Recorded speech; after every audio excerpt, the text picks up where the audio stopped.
When I started understanding what African film is, I started thinking one day I want to be that person who tells African stories. Every time people gave opinion, I always had a very different opinion to the matter. And it got me into a lot of trouble with my parents. With the new age, now we have an opportunity to sell our stories without apology. Because then you can tell your story straight to YouTube. You don't need to get anyone's approval. How do I nurture? How do I inspire? How do I encourage the next generation? If my story is just success, success, success. Because doing African cinema is not for the soft-hearted. You're a strong woman, you're resilient, you're courageous, you're what? Go through crisis. That's when you know if those terms really matter. You're listening to the ALX Dare to Be More podcast. Today we are joined by a woman who is literally rewriting the story of African cinema. Both behind camera and behind the scenes, Appie Matere is the CEO and executive producer at Zamaradi Productions and Ascent Films, a powerhouse of Kenyan and film and TV. Her journey began not in film school, but selling goods door to door. From there, she's risen to become one of the continent's most impactful storytellers, creating over 140 hours of original content. These include Killer Necklace, a short film that won Best Short Film and Best Director awards at the Kalasha Awards, and Headlines in History, a feature documentary that won Best Feature Film Documentary also at the Kalasha Awards. She has championed talent across East and West Africa, leading film education initiatives with Africa Digital Media Institute, MultiChoice Talent Factory, and Seme City. She is also a mother, a mentor, a fighter, and living proof that grit, vision, and storytelling can change everything. Thank you so much for joining us here today. Thank you for having me. We've heard that your journey into film wasn't by design. So please give our listeners what we mean by that. Just some insight into how you started and how that got you to the career you now pursue. It's a very long story, but I know we don't have all the hours. I really wanted to be a nurse, actually. And so my parents decided, no, you need to be a teacher. And I was very convinced that I didn't want to teach. I come from a village. So I came from not in Nairobi, but I grew up outside Nairobi. So my cousin says, why don't we go to the big city? Why don't we go to Nairobi and you can find work there? I packed my bags and now moved to the bigger city for greener pastures. And well, you know, when you're in the city, everything is going to work for you. So coming into the bigger city and of course now looking for work, you have no university degrees, you have no certificate for college. It's really, really difficult.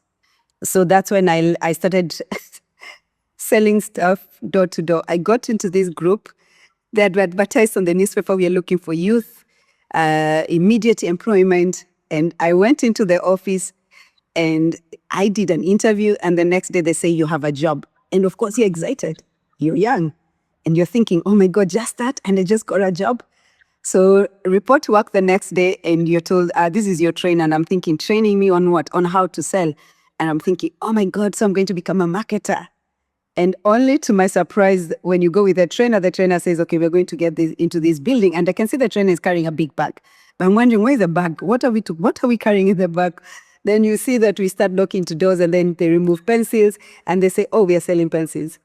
And they start selling the pencils. And by the end of the day, we sell pencils and we come back to the office and you're paid in Kenya shillings, like 10 shillings per packet. I'm like, oh my God, how many more pencils do you need to sell for you to be able to make good money? Wow. But then this is a job that I have. So what do? You take the job. Absolutely. So I went to the trainer for a week. And after 1 week, I started going out by myself. And I actually became very good at it. I would actually finish selling my stuff and come back quite early. And I was able to make my 100 shillings, 200 shillings. But that was not enough. I kept feeling there's more to life than just making 100 shillings. So through selling, I stumbled upon this office. I walk into this office and these guys say, you're actually very good at selling. Why don't you come and we give you a job? Again, another job, just like that. And this time it's an office job. So I jump on right to it because, wow, at least I'm no longer going to be working under the sun. So let me go to the office. Walk into the office, I find my former schoolmate is actually working there. And she's like, okay, welcome to the workplace, but this is not your ideal place. So as you're here, please look for a job. That's the introduction. I'm thinking, what? She's like, no, these guys are not for real, but you need to be looking for a job as you're here. So it's when I find out that these guys are house agents. And house agents in Kenya, there's a thing that most of them are just conmen. So within the next first 6 months, you realize it's not working. When I'm working, this guy comes to look for a house. His name is Duncan. And he's coming to look for a house. And when he goes to see the house that is advertised on the newspaper, it is a scam. He comes back and he's so pissed off. He's like, what kind of people are you? Then I'm like, oh, I'm so sorry. We've never seen the houses ourselves. We just advertise on the newspaper. Then our people take you guys, so we don't really know. So I defended myself. And then he's like, okay, interesting. But actually, look, you're very good. You're very pleasant. You really dealt with me very well. You're actually wasting your time here. You need to come and work for me. I'm thinking another job. So this time I leave this job and I go work for them. And now this is really a decent job. It's a proper marketing job. So we are selling advertising, branded cups, branded t-shirts, billboards and all that. And I learned my first big project of branding taxis, 60 taxis, and that's good money. And I'm thinking, this is really good. After 2 years, the business starts to wind down. And he's like, oh my God, so what do I do with you? You're very good. So ask some of his friends, do you guys have opening in your companies? So one of his friend, who was the name, I would mention a lot, a name Karago, who was a Karago, they said, oh, but I can talk to my auntie and then maybe she can get a job.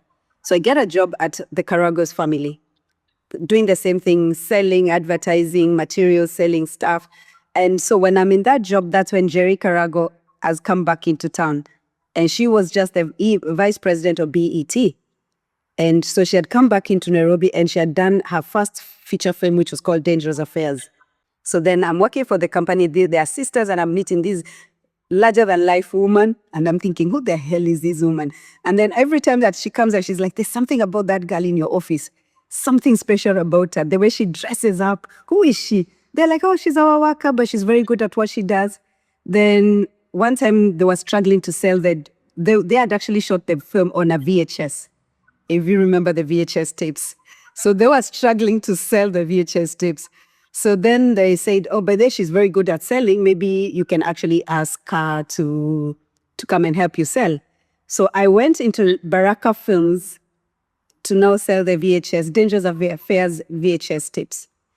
How your journey, at times you don't realize how your journey is, where you start from, it's a stepping stone to your journey. Now we back a little bit where I was hawking. Guess what I do? I take the VHS tape, I take them back to the hawking company. Amazing. And obviously that becomes the best distribution. Yes, that is the best distribution model. I didn't realize God was actually preparing me through a path that is going to help me. So at this point, you're looking at yourself, you're hawking door to door. I call it professional hawking for good word. So you're really professionally hawking door to door. Don't realize this is actually a path that is already created to come and help. A proper full circle moment. Yes. So then I come back and I say, I have tapes and we need to sell. And within 2 weeks, we had sold all the tapes. So then Jerry Karaga is like, oh my God, who is this woman? So then when I walk into Baraka Films, I look at this place, it looks so cool. First, we don't have to wear official. Everybody's in jeans and t-shirts and sneakers. Guys are smoking out around. People are walking under the trees. And I'm like, this is a space I want to be in. Who wants to be in boring suits all the time? and going marketing and carrying stuff and trying to convince people to buy your stuff. So I was like, I really want to know this business. So I fell in love with the space. So after finishing selling, I go to Jerry, who became now my mentor.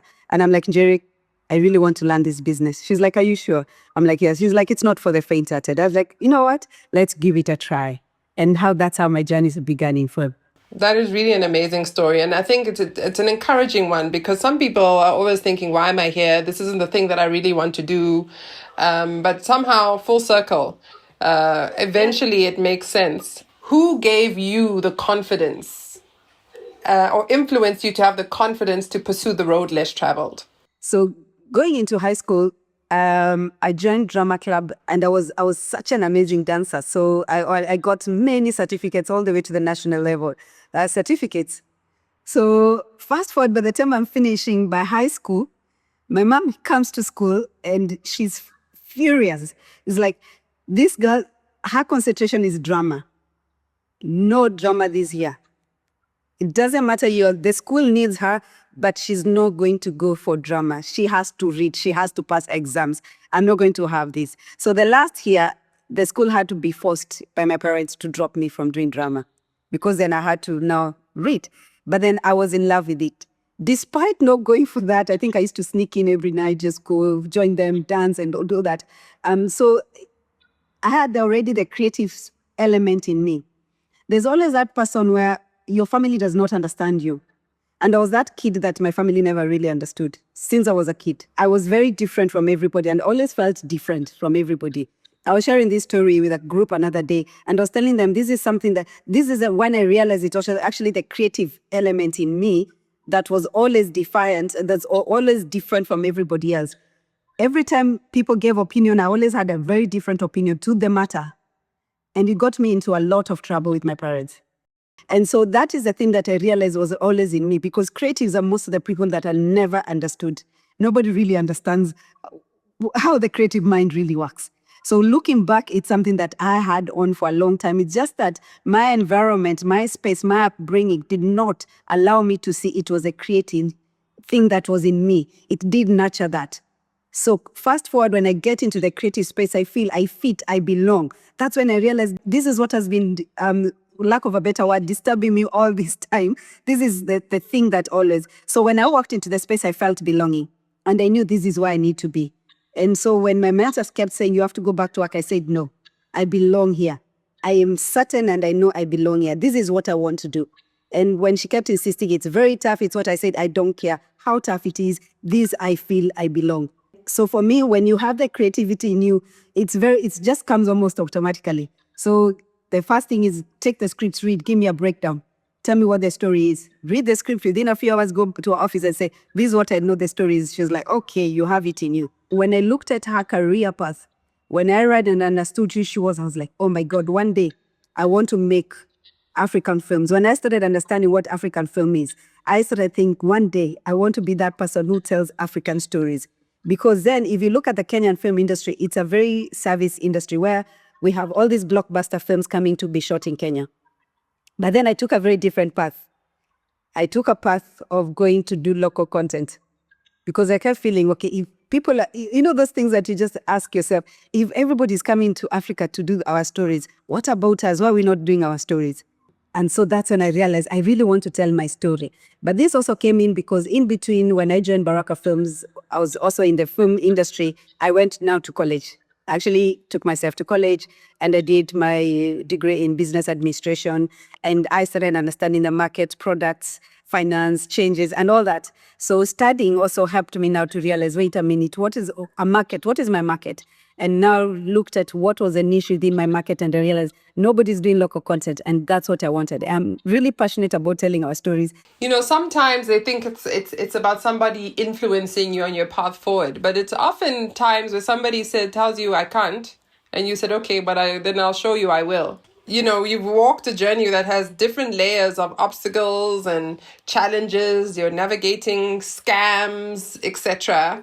How do you feel that influenced the producer and the type of creative you are today? So I would actually say that a lot of influence to be the producer I am today is also my mentor. Because then what I did is spending time with her and now understanding what do they really want, what does she really want to do. And working with me the journey of creating local content. That I can say that is a lot of influence from the mentor, from Jerry. And because then I was like, oh, this is what you have to do. Oh, this is what you're looking at. This is the kind of stories that we're looking at. And of course, using that with your own instincts. And then you're saying, you know what, if I mix the two, that's what has influenced what I am today and the stories that I'm able to tell today. You can't walk the journey alone. At times when most creatives are like, I'm going to do this by myself. I have my story. It's my idea. At times you realize it can't be alone. You can't do it alone. At times you need somebody's eyes. You need somebody to help you. You need somebody to actually say this can work or not. What was your breakthrough big yes moment? You spoke about starting to work as a marketer in a film context. But then, you move from being a marketer into the creative aspect, the storytelling space. And what, if you had to even talk about the top three, like, yes moments that were game changers for you. So my biggest one was for me actually to step into the shoes of being a producer. Judy Kibingek had a new direction script, and she had submitted the script. And so she reached out and said, I have this script, and I'd never produced. I'd only line produced. And it's called Killer Necklace.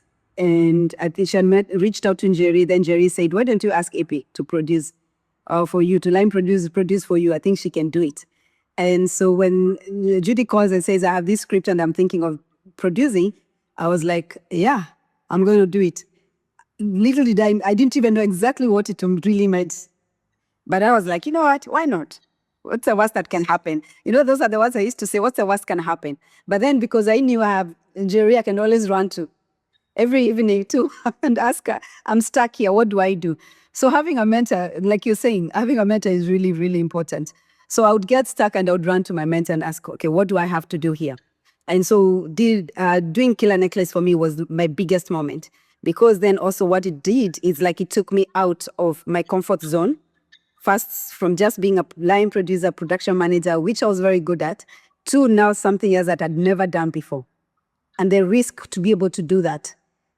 And then it also exposed me a lot because the film did so well. It was a selection in so many festivals, not only Kalasha, it was in Zanzibar, it was in FESPACO, it was in Durban, it was in New York Film Week. And so we traveled to all those places with the film.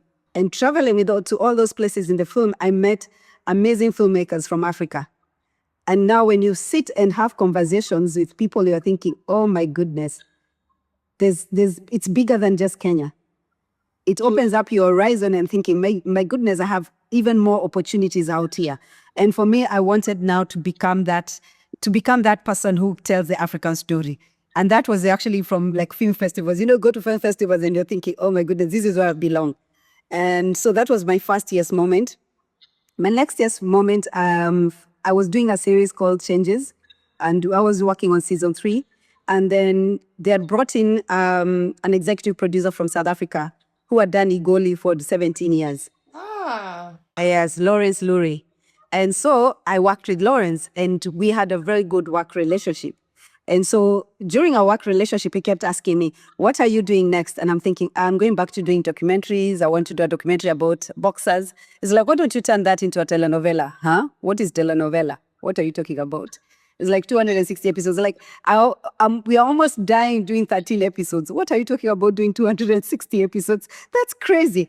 It's like, no, we can do it and all that. And so for me, I learned quite a lot. It's like picking somebody's brain that has done work for 17 years, and you have 1 year just to pick everything from that person.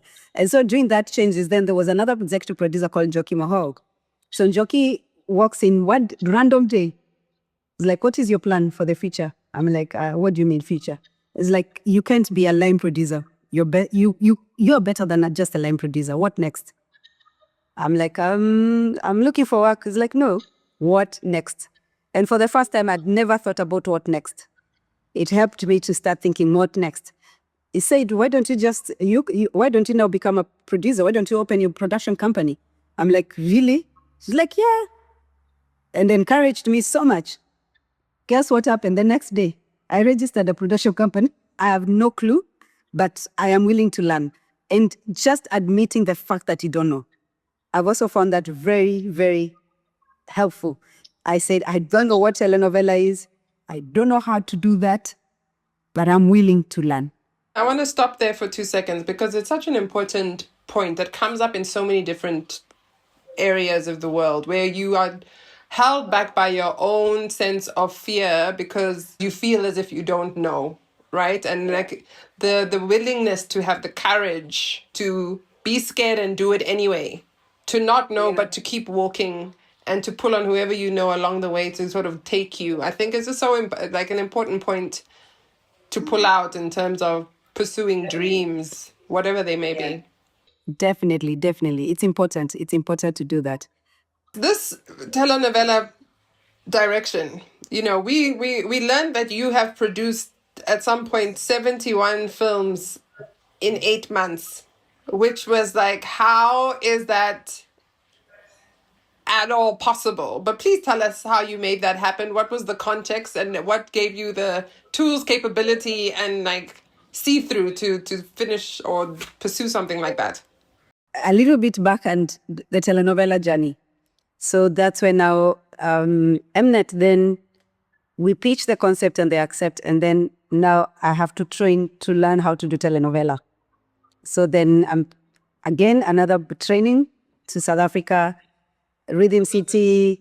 I go in, there's a lot of bit of training to understand how to do telenovelas. So then come back to Nairobi, first studio setup. Nobody had ever shot in a studio. And we set up the studio and we start doing Conan, which was 260 episodes. At 100 episode, Mnet calls for African Magic Original Films. And they ask that if you have scripts, you can submit. Because I wanted, of course, the next job. So what do? I submit.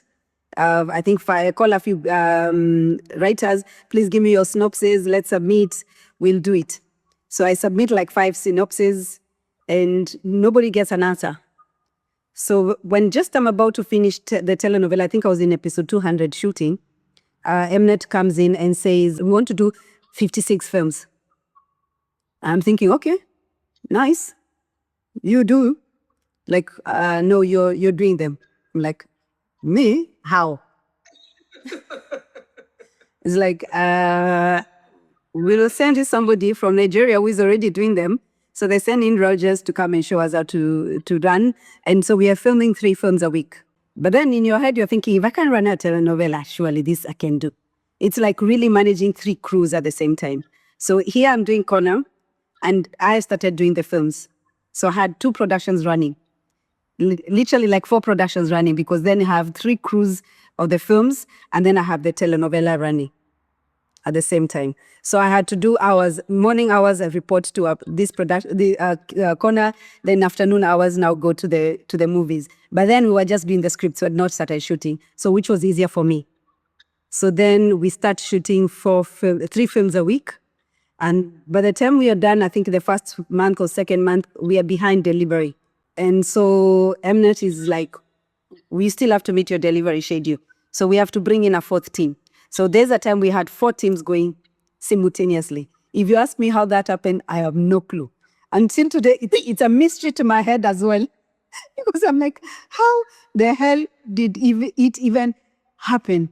What's so beautiful about your story is, and I think this is an important point for all creatives, right? The ability to sell that which you believe you can do, even if you don't know, right, how to execute. Because, a big part of the ALX conversation is how do creators monetize their craft, right? And I think your story is just really sort of personifying that journey around putting yourself out there, walking into the rooms, selling the vision, and figuring it out on the other side. So you're always on to the next project. You don't sort of rest on your laurels around who's going to employ. You have to be the creator continuously of your, not only of your vision, but where you believe the spaces you can walk into, the next mile, where to from here. Another thing that I'd mention, even during the films, it's a team, because I had a fantastic team. At that moment, I was not afraid to look for the best in the industry, who are even better than me, to help me do the productions. That's another thing that it really helped. I would love you to share 1 or 2 stories around what was critical challenges that you've really had to find ways to overcome and how you overcame those challenges. For every success, there's always challenges. I took a very risky journey of doing my own content. After doing the telenovela Kina, after doing the movies, then I decided to invest that money back into the industry and do my own content. And so I pitched the concept to the broadcaster because I want to own the copyrights. Africa was looking like it was the next big thing for content. That was the talk in town. And so that was the best decision at that particular moment to do. So, of course, the money was not enough for you to be able to do the content. And so three series were actually commissioned, actually licensed. And so I went to shoot them. And as I'm shooting them, I have the money already to start because I have my savings.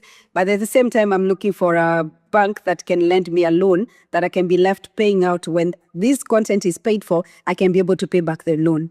I've done my maths and it looks completely okay. And so we started negotiating with the bank and we are just about to get the loan. And here I am. I've done, actually, that was the second time I had been licensed the content. So at that particular moment, I have not paid the people. I've not been paid by the broadcaster. And so there's a delay. The money from the bank, there's a delay for it coming, and we've already signed up. We've already agreed on the amount. We've given them everything. And so we know we are just getting this amount of money coming into our account. And so at that particular moment, that's when the actors started. There was a hashtag pay actors Kenya, which I was 100% guilty of. I never said that I was not. I'd not paid the actors. I'd not paid the crew. And so at that particular moment, they had all the rights to go on social media and say pay artists. When that is going on, pay actors, the bank that I was borrowing the money from crashes. And so at that particular moment, I think that was one of my most stressful moments in my career or in my life. Because here you're being trolled, the bank has crashed, and then the client has discontinued with the content because they do not want to be associated anymore. And you've got a whole lot of actors that still need to be compensated. Yes. How did you deal with that? At that particular moment, I'm willing to sell anything that I have so that I can pay up, and everything crashes, even my family. It was a very tough moment in my. I would never want to relive that moment ever. It was very stressful. I remember at some point I had lost my eyesight. You're so stressed you can't even see. You almost lose your eyesight. You're blurrish. That's when I realized, wait, no, you cannot allow yourself to go through this. And so, of course, you're willing to pay everyone and being able to do that, but then what do you do next? So then I had a period where I stayed off work without work for almost a year or so. And so finally, I got the next project. And so getting the next project, then what you start doing is slowly you start paying off. It's taken me 7 years to pay that debt. Goodness gracious. They say dreams don't come cheaper. And, we always talk about do hard things. Your story of resilience, of perseverance, of even just submission to the fact that you're in crisis mode, but you still keep going, you still keep looking for the solution, and you still work to build back the credibility. It speaks to, I think, there are no failures, only lessons. And humility is a big part of that journey. I would love, any sort of key takeaways that you left with. My key takeaway is in every success, there's a failure and you cannot escape. There's some things that you really cannot escape. But it's how you go through the failures that matters most. Yeah. I have this theory. Life has a way of toughening you. And I learned that in business school. You used to say you run a business for 5 years. There's going to be a moment where it will hit the rock bottom, but then the decision you make after that is what makes either your business continue or not. It's the same thing with creative. So in every success, you will go through a very successful path, but then life has a way. I don't know why it does that, but life has a way of either that is a moment for affirming you. That is a moment for building you. That is a moment for making you. Because that is a moment that built me. That's a moment that made me. That's a moment that now also there's resilience in you. You realize actually you're resilient, you're strong. You know those things, those are terms that are easily thrown at you. You're a strong woman, you're resilient, you're courageous, you're what? Go through crisis. That's when you know if those terms really matter or those terms are really true. It builds strength that you realize you did not have. We usually have, there's this joke that goes around is like, God can never give you anything you cannot handle. And that is a moment that I realize is so true. He will never give you anything that you can ever handle. Because then I realize it's something that I can handle. But what was the purpose for that? It was to build me. because doing African cinema it's not for the soft-hearted. It's not easy. This is a space that is very tough for most creatives. And so these lessons that you go through, the hardships that you go through, the difficulties, the challenges, it is for you to build yourself. How do I nurture? How do I inspire? How do I encourage the next generation if my story is just success, success, success? Absolutely, because the people only hear the upside. They don't understand. They don't see the trials and tribulations and the uphill battle that it requires from everyone. So some of these failures bring lessons so that you can inspire the next generation. And then I didn't even understand why is it that I'm going through this until fast forward, which I'm sure we are going to come to, that the training that I am doing, inspiring the next generation in Africa, it's very important that I go through this because I tell them my story and they're all like, okay, we are normal people. I can do it. And it has encouraged a lot of creatives to go for it, despite their failures. Because some of them, you find them that they've failed, they've made a movie, it has not done well. And I'm like, oh, wait a minute, you've not even gone through it yet. Let me tell you my story. When you share your story, you find that they're encouraged and they're like, you know what, I'm going to go for it. That's amazing. And that's truly inspiring when you're able to navigate very, very, very turbulent waters and still come out of the other side. Why I think this is such an exciting moment with the work that you're doing, with the work we're doing at ALX, is this empowering the young African creative to own their story, to tell their story, to feel empowered to do something with that story and tell that story on their own terms, right? And so we're looking at one, particularly here at ALX, if I think about the ethos, is bringing ownership to the African narrative by the young African creator themselves, and then creating accessibility. So democratizing access to audiences. With the age of tech, people can create stories and cultivate create the stories they want and then share them with the world, and not necessarily have to navigate a gatekeeper in between if done right? And I think this is the power of the digital phase that we find ourselves in. So, I'm curious about your perspective now that we're in this tech age, this digital, content being distributed. Here we are deciding to tell a story that we're going to put online and have the world hear it. And similarly, we want young Africans telling their stories, making it accessible in the way that makes sense for them, as opposed to somebody else curating that narrative and saying what they can't and cannot do. For me, I feel we're actually in the best space ever. It feels the oddest, but then I think we are in such a nice era and age with technology. Because then we came from a school where we had to have the middleman for us to be able to create content. You had to have a broadcaster, you had to have a distributor, you had to have that. So of course that brought in a lot of barriers for us being able to tell our stories. With the new age, now we have an opportunity to tell our stories without apology. Because then you can tell your story straight to YouTube. You don't need to apologize to anyone. You don't need to tell anyone. You don't need to get anyone's approval. You don't want anybody's agenda to be passed on. It is one of the best spaces that we are in. And I keep encouraging the young people, please let's not wait for the broadcaster. Let's not wait for the big streamers for you to be able to put your content. Why don't we do this content and monetize? Imagine them the best space ever. I cannot imagine an age where you have over 10 platforms. You can just do your content and actually make money out of your content.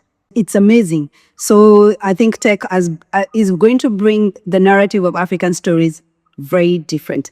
And you're going to start seeing African stories and African narratives being told in a very different way because of technology. And for me, it's to really encourage us, let's go for it. Let's do our content. Let's create our small platform. I was telling my class yesterday at South Korea, the shorts that you pop up either on Instagram, on Facebook, and look at the numbers of views that they're having.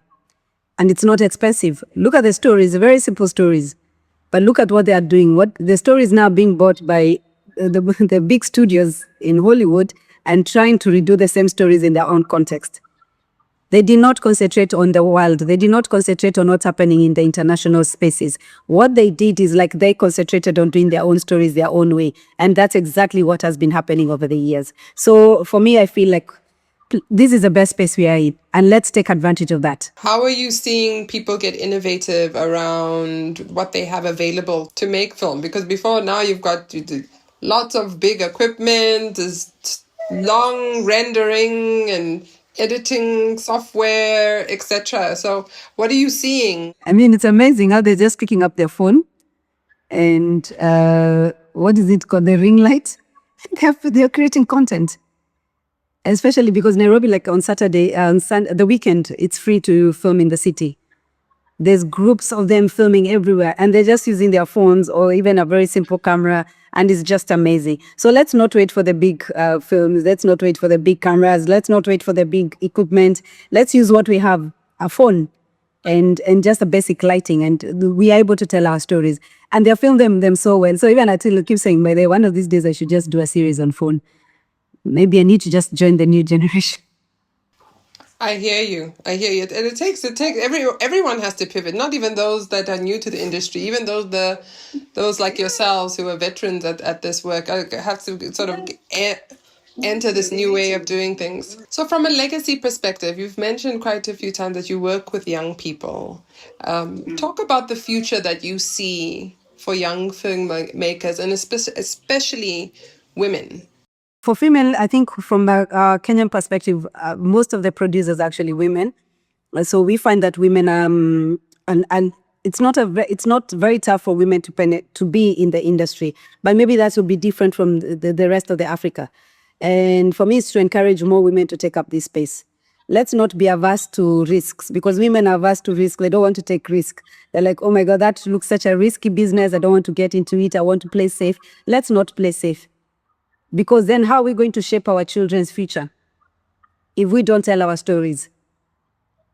As a mother, what story do you want your child to watch, to see in future? You're young now, yes? But tomorrow you'll be a mother. So what do you want your son or your children to watch? Why don't we come up now and do our children's stories? Our children are being brought up by all these other type of stories. Why don't we do our children's stories? So this is an encouragement to women to go out there. Because if we don't take it up ourselves, somebody else is going to do it. Let's be, even girls, young girls, it doesn't matter how old you are. If you feel that you have creativity in you, go for it. Fantastic. And that's so important. You know, for young girls who are the custodians that become the mothers that are custodians of community, we hold a lot of the stories, those seen and those unseen. That really, really resonates with me, and I'm sure many other young women who will be listening. So to close off, our motto, ethos that we're taking into the world as ALX is the importance to dare to be more, which is why this is called the Dare to Be More podcast, to empower the next generation of young storytellers.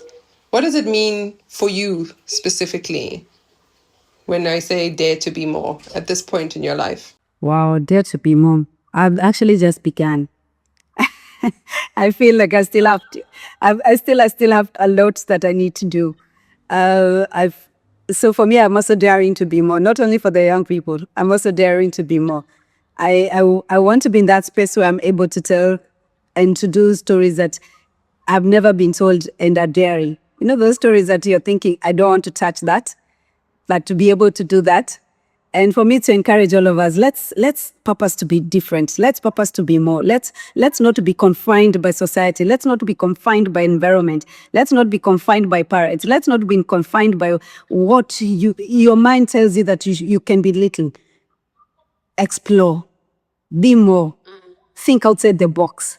Thank you for sharing your story. Thank you for being vulnerable. Thank you for encouraging us to keep walking the road less traveled, and for encouraging all of us listening to Dare to Be More today. Thank you, thank you, thank you.